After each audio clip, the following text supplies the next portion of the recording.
jefa me sacó de la empresa para robar 3.000 millones. Cuando ella vino a la oficina, yo estaba esperando, con algo que la dejó destruida públicamente. Es que no sé ni por dónde empezar. Todavía siento un temblor fantasma en las manos al recordar todo esto. La taza de té se me resbala entre los dedos, tibia y reconfortante, pero incapaz de calmar el frío que me recorre la espalda. Mi nombre es Gabriela, y hasta hace poco, mi vida transcurría en uno de esos rascacielos corporativos en Santiago, de esos que te hacen sentir pequeña, una hormiga más en un hormiguero de cristal y acero. Vista panorámica de la ciudad, sí, pero también una vista panorámica de la ambición desmedida, de la competencia feroz, de la traición disfrazada de cordialidad.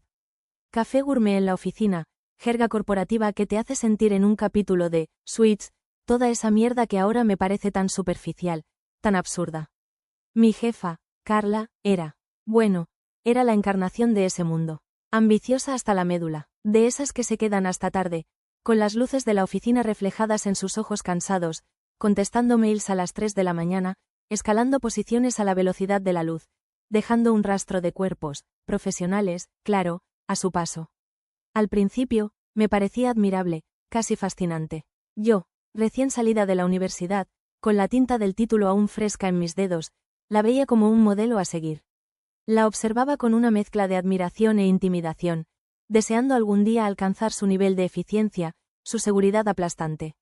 Nuestra relación era cordial, sí, incluso diría que cercana, al menos en la superficie. Me invitaba a almorzar, me preguntaba por mi familia, por mi gato, Copito, me contaba, vagamente, de sus viajes, de sus fines de semana en el viñedo familiar. Me hacía sentir parte del equipo, no solo una simple empleada, una pieza más en la maquinaria corporativa. Y yo, como la ingenua que era, o soy, todavía me lo pregunto, me lo tragué entero. Confiaba en ella, la admiraba, la veía como una mentora, incluso como una amiga. Me delegaba proyectos importantes, de esos que te hacen sudar frío, de esos que te mantienen despierta hasta altas horas de la noche, revisando cifras, analizando datos, buscando la mínima falla. Pero yo siempre cumplía, de hecho, no solo cumplía, sino que superaba las expectativas. Le ponía el alma, el corazón, las horas extra, el fin de semana sacrificado. Me encantaba mi trabajo, me sentía valorada, y veía un futuro brillante en esa empresa. Un futuro que construía con cada informe, con cada presentación, con cada contrato cerrado. Hace poco, había cerrado un contrato millonario. Millonario en serio, 3.000 millones, una cifra que todavía me cuesta pronunciar sin sentir un nudo en la garganta. Un logro que nos posicionaba a ambas, a Carla y a mí, para un ascenso.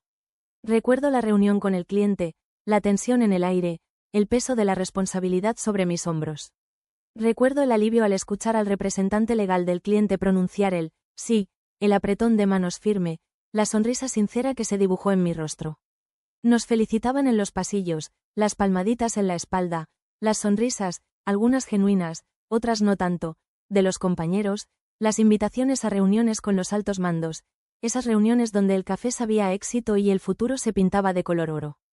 Todo parecía perfecto, demasiado perfecto, ahora que lo pienso. Recuerdo la sensación de euforia al firmar el contrato, la pluma deslizándose sobre el papel, sellando el acuerdo, marcando un hito en mi carrera. El apretón de manos con Carla, su sonrisa.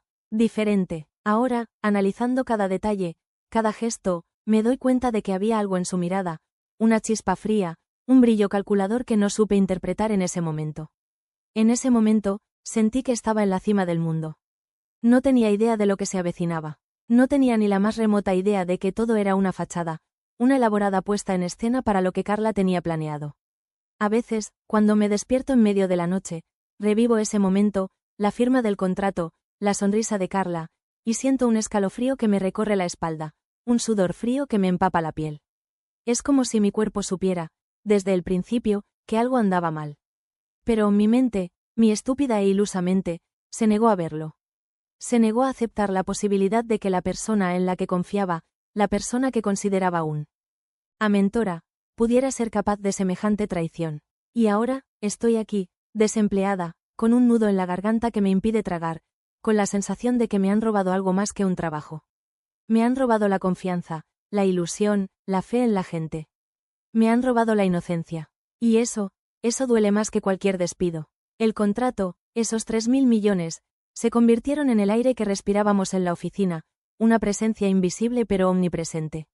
Al principio, flotaba una atmósfera de euforia, un brillo dorado que se reflejaba en las sonrisas de mis compañeros, en los brindis improvisados con café gourmet, en las palmaditas en la espalda que se convertían en abrazos efusivos.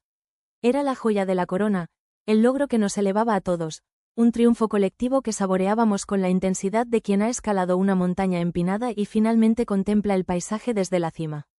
Pero esa euforia, ese brillo dorado, se fue apagando lentamente, como una brasa que consume su último aliento. Carla, cual araña meticulosa, comenzó a tejer una telaraña de secretismo alrededor del contrato, envolviéndolo en una densa capa de misterio y opacidad. Recuerdo las primeras señales, sutiles al principio, casi imperceptibles. Las reuniones, antes abiertas y vibrantes, con el equipo completo reunido alrededor de la mesa de cristal, debatiendo estrategias y compartiendo ideas, se transformaron en encuentros a puerta cerrada, en susurros conspirativos en los pasillos, en miradas furtivas que se esquivaban con la rapidez de un relámpago. Yo, que había sido la pieza clave en la negociación, la que había invertido horas, días, semanas, incluso fines de semana, sudando la gota gorda, quemándome las pestañas frente a la computadora, analizando cada cláusula, cada cifra, cada detalle, para finalmente cerrar el trato, me sentía cada vez más marginada, como si me hubieran arrancado de un mordisco del pastel que yo misma, con mis propias manos, había horneado.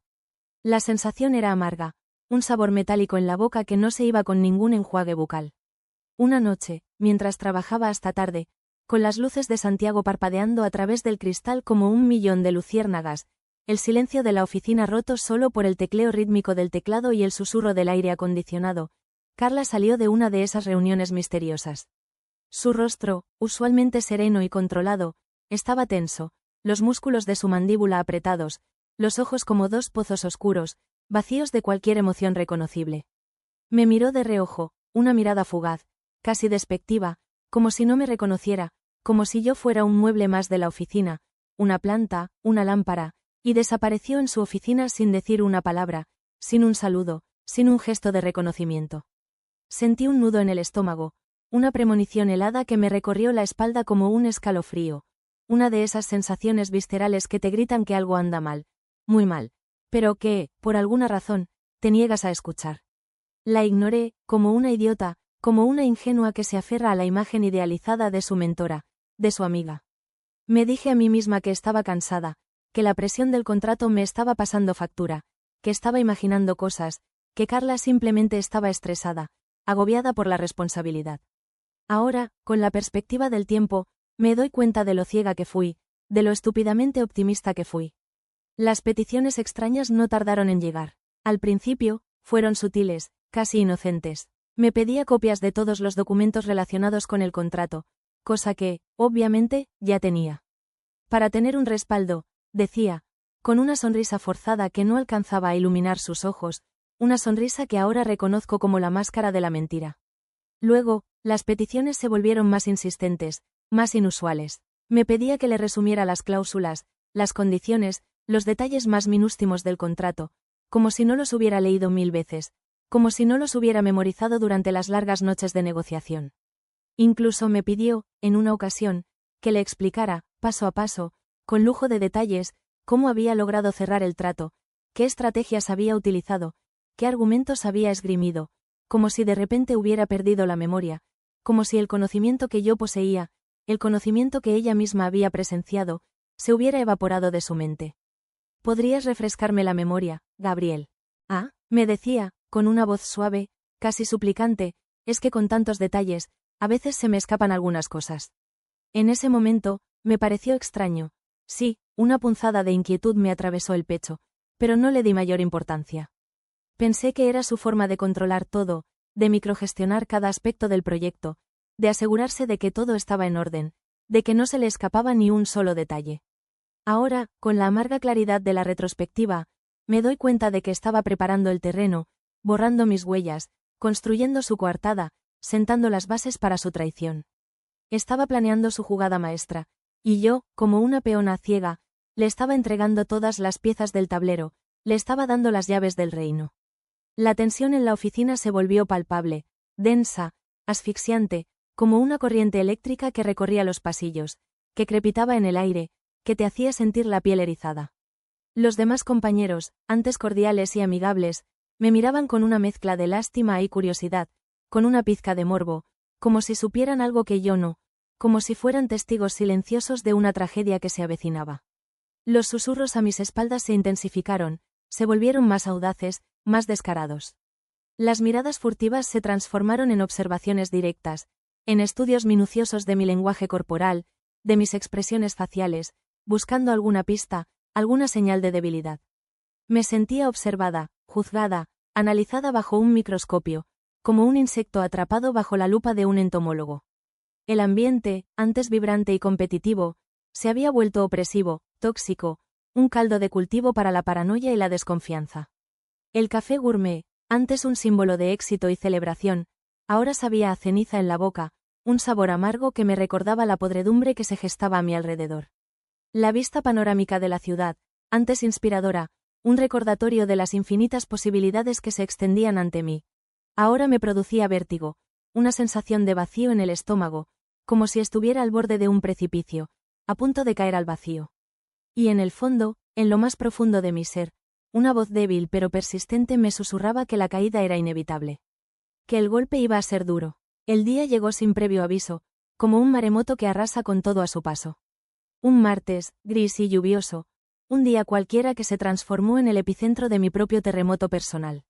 Llegué a la oficina, como siempre, con mi taza de café humeante en la mano, con la sonrisa forzada que me había convertido en costumbre, con el nudo en el estómago que me acompañaba desde hacía semanas. Saludé a la recepcionista, una chica joven y amable que siempre me recibía con una sonrisa genuina, una de las pocas sonrisas auténticas que quedaban en ese hormiguero corporativo. Subí al ascensor, sintiendo la presión en el pecho, el aire denso y cargado de electricidad, como si una tormenta se estuviera gestando en el interior de ese cubo de metal. Llegué a mi piso, y ahí estaba ella, Carla, esperándome en la puerta de mi oficina, con una expresión que nunca había visto antes, una mezcla de frialdad y determinación que me heló la sangre. Gabriela, necesito hablar contigo, dijo, con una voz seca, cortante, sin una pizca de la falsa cordialidad que solía emplear. Su mirada era gélida, penetrante, como dos cuchillos afilados clavados en mi alma. Sentí que el mundo se me venía encima, que el suelo se abría bajo mis pies. Pasa a mi oficina, añadió, con un gesto seco, señalando la puerta de su santuario, ese espacio donde se tejían las estrategias, donde se tomaban las decisiones, donde se sellaba el destino de los empleados. Entré a su oficina, sintiendo el peso de su mirada sobre mí, como una losa invisible que me aplastaba los hombros. Cerró la puerta tras de mí, un sonido seco y definitivo que resonó en mis oídos como el eco de una sentencia. Me ofreció asiento, un gesto automático, vacío de cualquier significado, y se sentó frente a mí, con las manos entrelazadas sobre el escritorio, con la mirada fija en la mía, una mirada que no dejaba lugar a dudas. Sabía lo que venía, lo presentía en cada célula de mi cuerpo. Gabriela, lamentablemente, tenemos que prescindir de tus servicios, dijo, con una voz monótona, sin una pizca de emoción, como si estuviera leyendo un comunicado de prensa. Reajuste de personal, añad. Con acento agudo, con una sonrisa fría que no alcanzaba a llegar a sus ojos. Reajuste de personal, dos palabras que resonaron en mis oídos como un disparo, dos palabras que destrozaron mi mundo, dos palabras que me dejaron sin aliento. Reajuste de personal, después del contrato que había cerrado, después de los 3.000 millones, después de las felicitaciones, de las palmaditas en la espalda, de las promesas de ascenso. Reajuste de personal, una excusa ridícula, una mentira descarada, una bofetada en la cara. Sentí que el aire se volvía denso, que me faltaba el oxígeno. Las paredes parecían cerrarse sobre mí, aplastándome el pecho. Quería gritar, patear, romper algo, pero no podía. Estaba paralizada, atrapada en una pesadilla de la que no podía despertar. Entiendo, logré balbucear, con la voz entrecortada, con las lágrimas amenazando con desbordarse. ¿Cuándo? ¿Cuándo debo irme? Hoy mismo, respondió Carla, con la misma frialdad, con la misma indiferencia. Ya hemos preparado tu finiquito. Recursos Humanos te lo entregará en un momento. Salí de su oficina como un autómata, con las piernas temblorosas, con la cabeza dando vueltas. Llegué a mi escritorio, recogí mis cosas, mis fotos, mi taza de copito, mis pocos objetos personales, con las manos temblorosas, con la vista nublada por las lágrimas que ya no podía contener. Mis compañeros me miraban con una mezcla de lástima y curiosidad, pero nadie se atrevía a acercarse, a decir una palabra.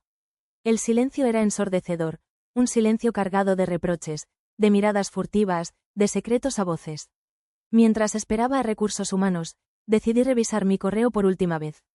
Y ahí, en medio de la bandeja de entrada, un correo de Carla, un correo que no había visto antes, un correo que me heló la sangre. Era un correo dirigido a la junta directiva, con copia a los abogados de la empresa, con el contrato adjunto. El contrato que yo había negociado, el contrato que había firmado, el contrato de los 3.000 millones. Pero había algo diferente, algo que me hizo sentir un escalofrío que me recorrió la espalda, un nudo en la garganta que me impedía respirar. Mi firma falsificada, mi nombre, mi puño y letra, en un documento que yo no había firmado. Carla había falsificado mi firma, había transferido el control total del contrato a su nombre, me había borrado del mapa, me había sacado del juego. En ese momento, todo encajó. Las reuniones a puerta cerrada, las peticiones extrañas, la frialdad, la indiferencia. Carla me había utilizado, me había manipulado, me había traicionado, me había sacado de la empresa para robarse el mérito, para quedarse con el dinero, para escalar un peldaño más en su ascenso meteórico hacia la cima del mundo corporativo. La rabia me consumió, una rabia ciega, descontrolada, que me recorría las venas como un veneno. Me sentí impotente, traicionada, humillada. Pero no me iba a quedar de brazos cruzados. No iba a permitir que se saliera con la suya. No después de todo lo que había hecho, después de todo lo que había sacrificado. Antes de irme de la oficina, con las lágrimas aún corriendo por mis mejillas, con la rabia ardiendo en mi pecho, me aseguré de guardar copias de todos los correos, de todos los documentos, de todas las pruebas que demostraban la falsificación, que demostraban las intenciones de Carla. Y con esas pruebas en mi poder, con la verdad como mi única arma, salí de ese rascacielos corporativo, dispuesta a luchar, dispuesta a desenmascarar la mentira, dispuesta a hacer justicia. Salí del edificio con la cabeza dándome vueltas, una bomba de relojería a punto de estallar dentro de mi pecho. La lluvia fría de Santiago me golpeaba la cara, mezclándose con las lágrimas que ya no me molestaba en secar. Cada gota, un pinchazo helado que me devolvía a la realidad, a la crudeza de la traición. Caminaba sin rumbo, el finiquito una burla, un insulto, un papel sin valor arrugado en mi mano, la textura áspera contra mi piel, un recordatorio constante de la injusticia. 3.000 millones, la cifra resonaba en mi cabeza, un mantra macabro, el eco de la ambición desmedida de Carla.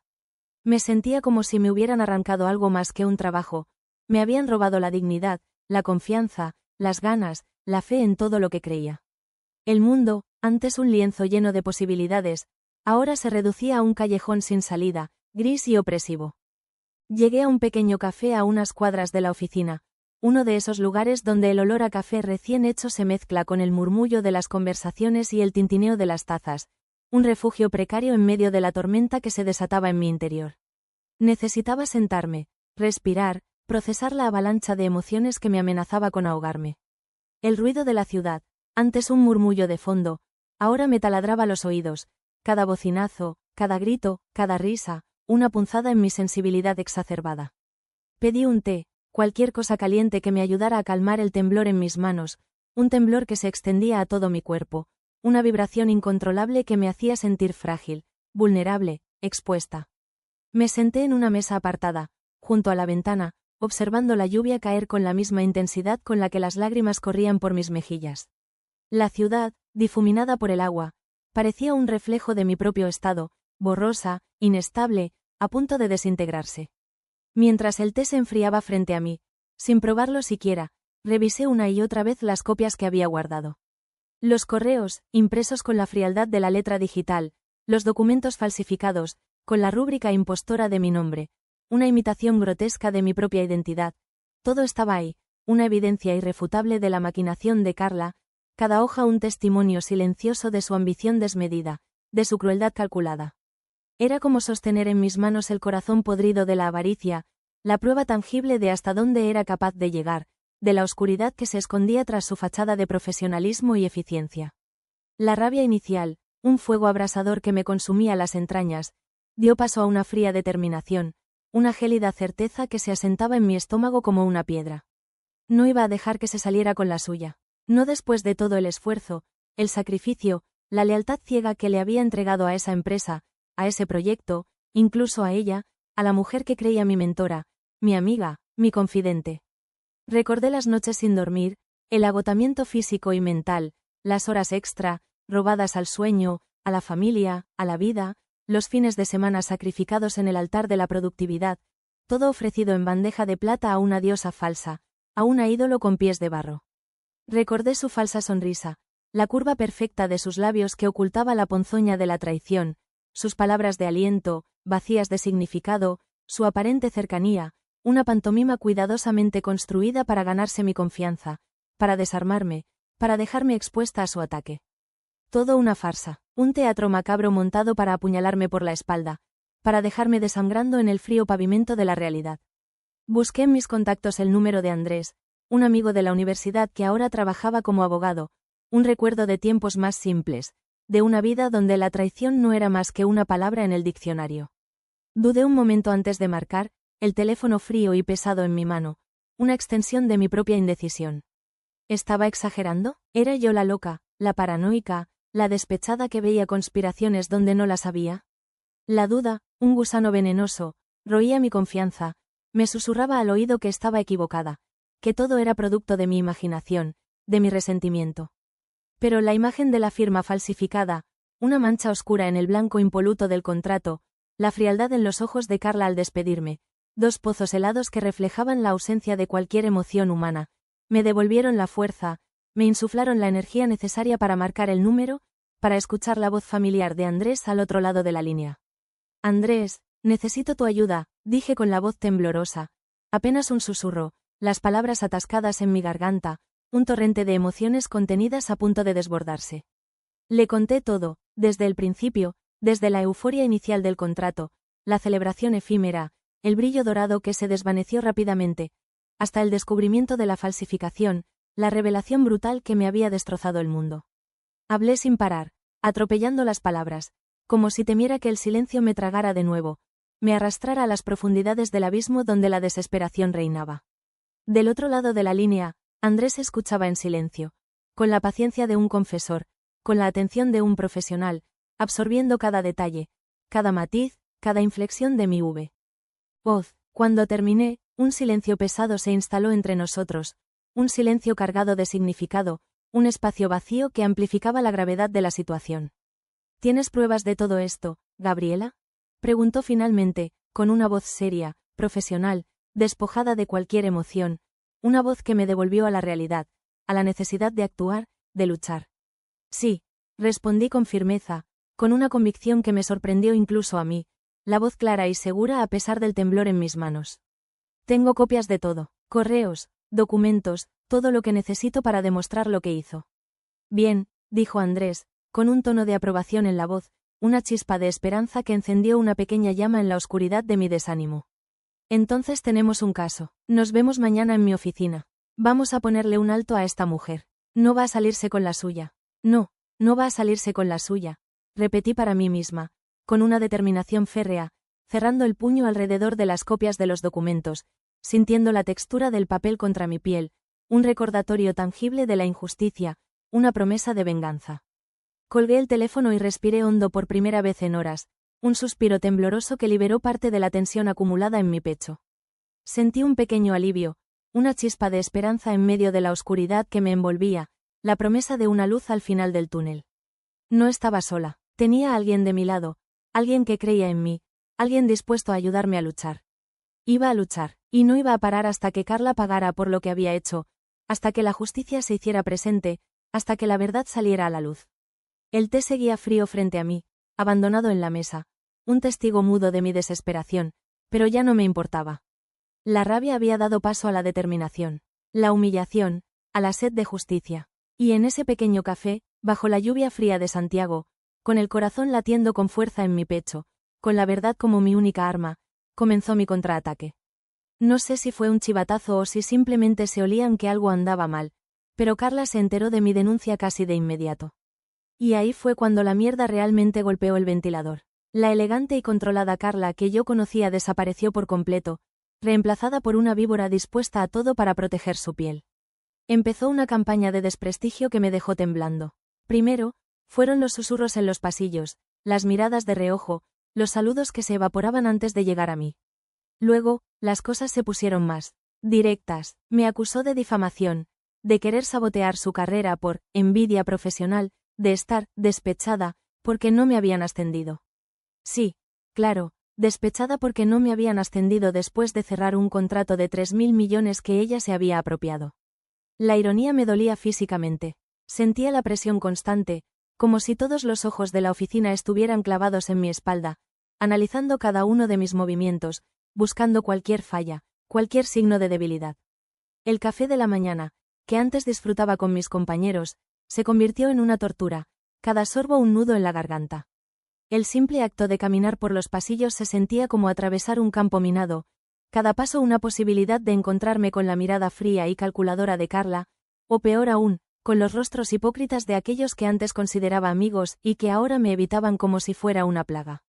Lo peor fue cuando empezó a manipular a otros compañeros. Gente con la que había compartido risas, cafés, frustraciones, ahora repetían como loros las mentiras de Carla, me pintaban como una empleada descontenta, problemática, incluso inestable. Recuerdo a Juan, del departamento de marketing, con quien solía almorzar y compartir memes de gatitos, diciéndome a la cara que, siempre sospechó que yo tenía problemas con la autoridad. Me quedé helada, sentí una punzada de traición tan profunda que me dolió físicamente. ¿De verdad era tan buena actriz Carla? ¿O es que yo era tan ingenua? Me lo preguntaba una y otra vez, dándole vueltas en la cabeza como un hámster en su rueda, sin encontrar una respuesta que me diera un poco de paz. Las noches eran lo peor. El insomnio se convirtió en mi fiel compañero. Las horas se estiraban, interminables, pobladas por los fantasmas de la duda, del miedo, de la incertidumbre. ¿Había hecho lo correcto al denunciarla? ¿Y si Carla lograba convencer a la junta directiva de que yo era la culpable? La imagen de su rostro frío, impasible, al despedirme, me perseguía en sueños, transformándose en una máscara grotesca, una caricatura de la ambición desmedida que la consumía. Me despertaba con el corazón latiéndome a 1000 por hora, las sábanas empapadas en sudor frío, la sensación de que me ahogaba, de que el mundo se me venía encima. El estrés me estaba pasando factura. No podía comer, no podía dormir, no podía concentrarme en nada que no fuera la reunión con la junta directiva. Me sentía como un boxeador a punto de subir al ring, sabiendo que me enfrentaba a un oponente mucho más fuerte, más experimentado, con todas las de la ley a su favor. Me sentía sola, vulnerable, expuesta. La empresa, antes mi segundo hogar, ahora se había convertido en un campo de batalla, y yo, en una simple peón sacrificable en una guerra que no había empezado. A pesar del miedo, a pesar de la incertidumbre, sabía que no podía dar marcha atrás. Tenía que seguir adelante, no solo por mí, sino por todos aquellos que habían sido víctimas de la ambición desmedida de Carla, por todos aquellos que habían sido silenciados, apartados, despedidos, pisoteados en su camino hacia la cima. Tenía que luchar, tenía que demostrar la verdad, y aunque me temblaban las piernas, aunque el miedo me carcomía por dentro, sabía que no me iba a rendir. No iba a permitir que Carla ganara. No esta vez. El abogado, Andrés, me había dado esperanzas, pero la espera me estaba matando. Los días se estiraban como un chicle, lentos, pegajosos, interminables. Cada minuto era una tortura, cada hora un siglo. La ansiedad me carcomía por dentro, un roedor invisible que me mordisqueaba el estómago, que me dejaba un sabor amargo en la boca, una sensación constante de náuseas. Intentaba distraerme, salía a caminar por el parque metropolitano, me perdía entre los árboles, buscaba refugio en el verde, en el silencio de la naturaleza, pero era inútil. La imagen de Carla, su sonrisa fría, sus ojos calculadores, me perseguía a todas partes, como un fantasma que se negaba a desaparecer. Me asaltaban las dudas, me invadían como una plaga, me robaban el sueño, el apetito, la poca tranquilidad que me quedaba.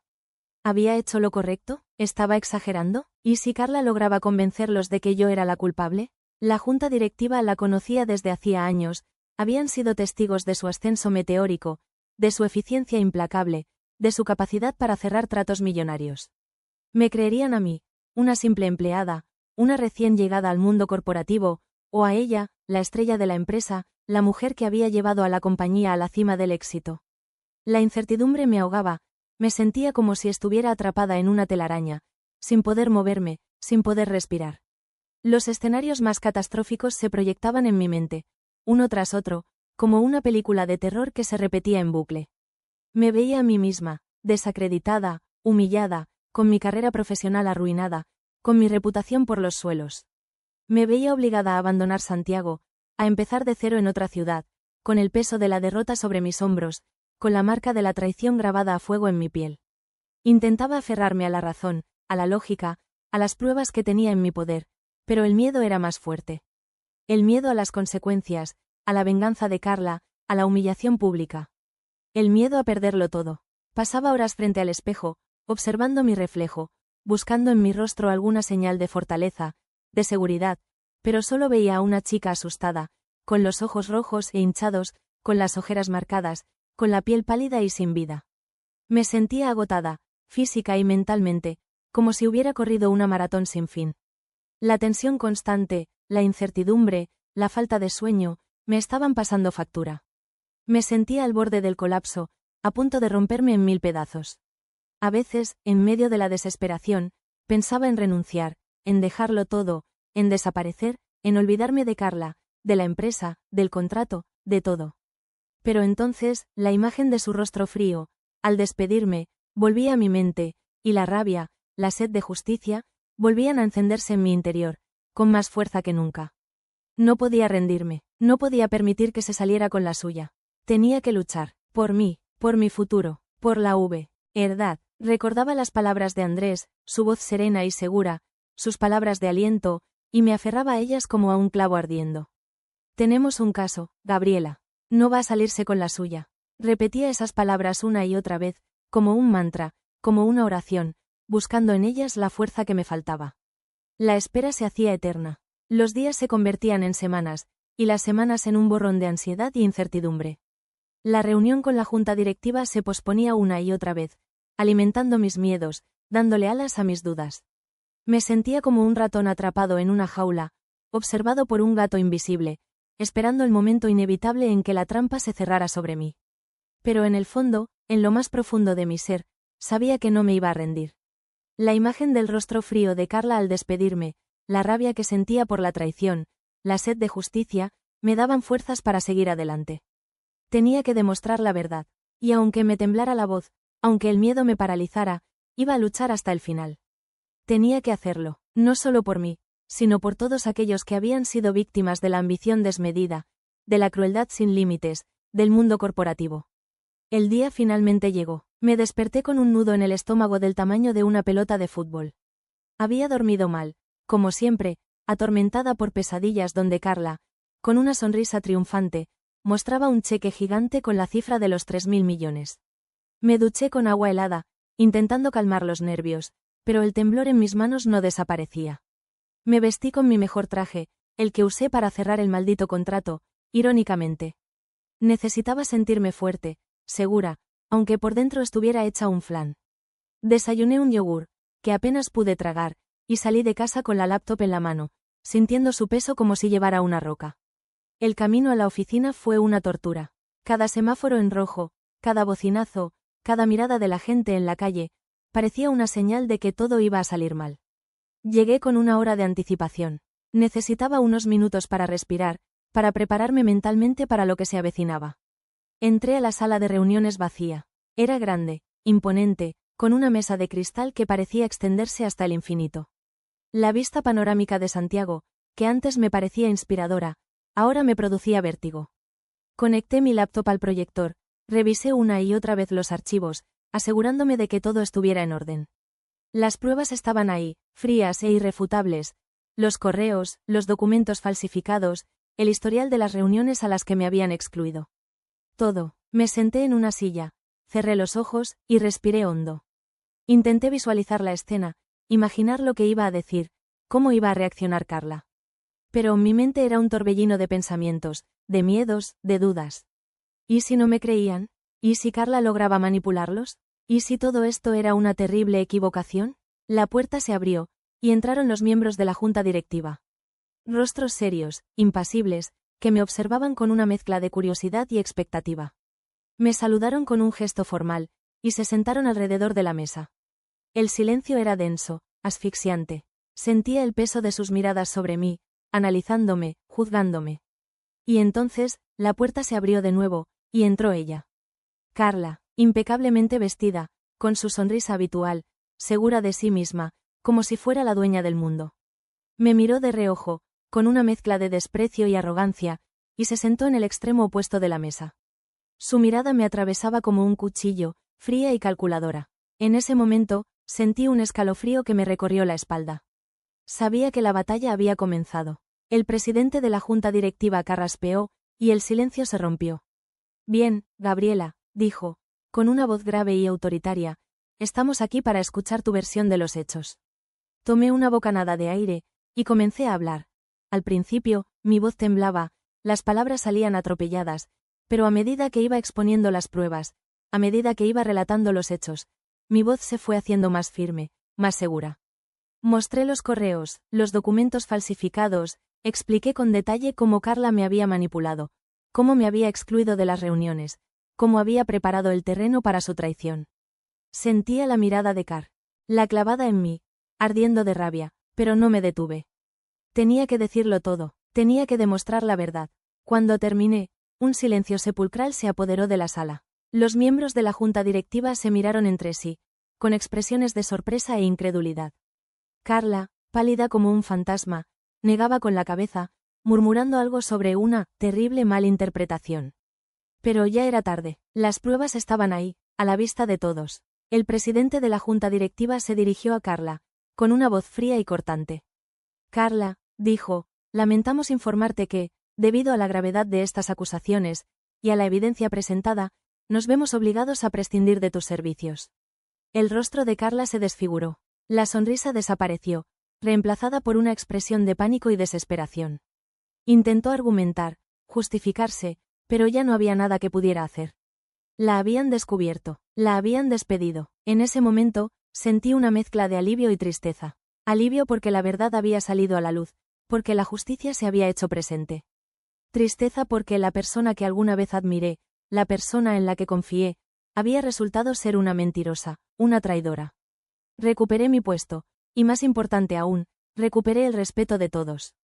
La historia se difundió rápidamente por la empresa, y Carla se convirtió en un paria, en un ejemplo de lo que no se debe hacer.